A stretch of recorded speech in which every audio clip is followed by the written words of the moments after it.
saya buka dengan terang, dengarin baik-baik. Saya lihat statement dari adik saya, AKP Nurma. Ya, saya sesalkan karena proses penyelidikan masih berlangsung. Jadi tidak boleh ada statement yang mengatakan bahwa akan dibuka di pengadilan. Kenapa? Karena Humas, dia jangan lupa ya, juru bicara Polres Metro Jakarta Selatan, termasuk juru bicara Kapolres, termasuk juru bicara Wakapolres, juru bicara Kasat Reskrim, juru bicara Kanit PPA. Artinya apa? Kalau berbicara melampaui proses yang sedang berlangsung, itu due process of law, itu akan menimbulkan implikasi negatif.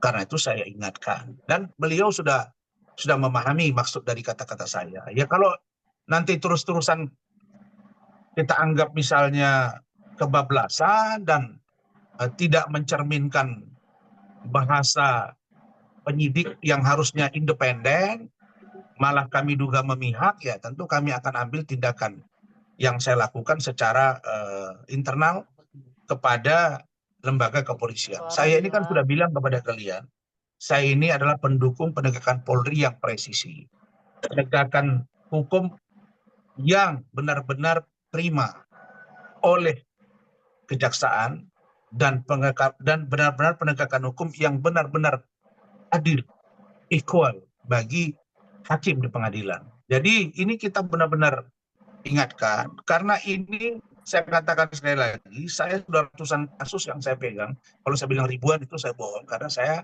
2014, 2015 baru beracara. Nah, kalau kasus ini memang benar-benar mendapat perhatian publik, bukan saja rakyat Indonesia, bahkan mancanegara yang bukan saja orang yang sedang ada di Malaysia, Singapura, dan lain-lain ini, bukan saja orang Indonesia yang sedang bekerja di sini, tapi orang Malaysia sendiri. Orang Malaysia sendiri, termasuk imigrasi Malaysia, termasuk imigrasi Singapura, termasuk driver taksi. Mereka tahu kasus ini. Begitu mereka lihat wajah saya, begitu. Bayangin di mall saja, itu ada orang Indonesia, ada yang bukan orang Indonesia, dia tahu. Pak Rasman, bagaimana kasus Fadel? Bagaimana kasus Nikita Mirzani? Itu yang selalu mereka tanya ke saya. Artinya kasus ini merupakan satu upaya baik bagi Polri untuk membuktikan bahwa Polri benar-benar presisi. Sekali lagi, Polri benar-benar presisi.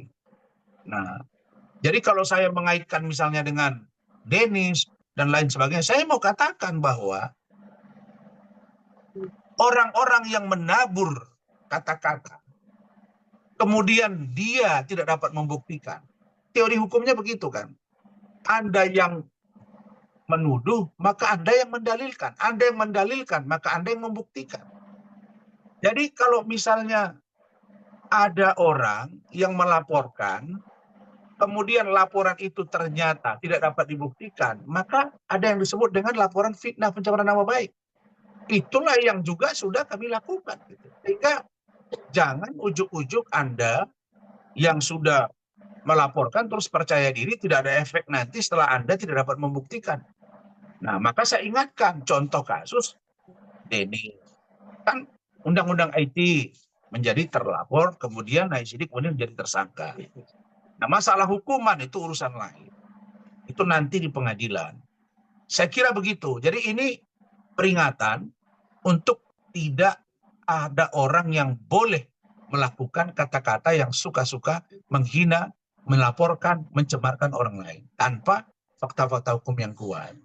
Yang ketiga ini, tadi 1, 2, 3 ya. Yang ketiga ini, justru saya melihat ada kegelisahan dari pihak kuasa hukumnya NM dengan NM sendiri.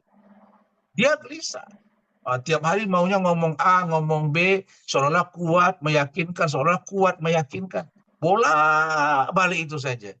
Nah, sementara kita di sini kerja terus, tim saya ada yang ke Surabaya, ada yang ke Batam, ya saya biasa-biasa saja. Kami tangani dengan profesional karena saya tahu Polri serius dalam menangani kasus ini dan tidak main-main. Begitu.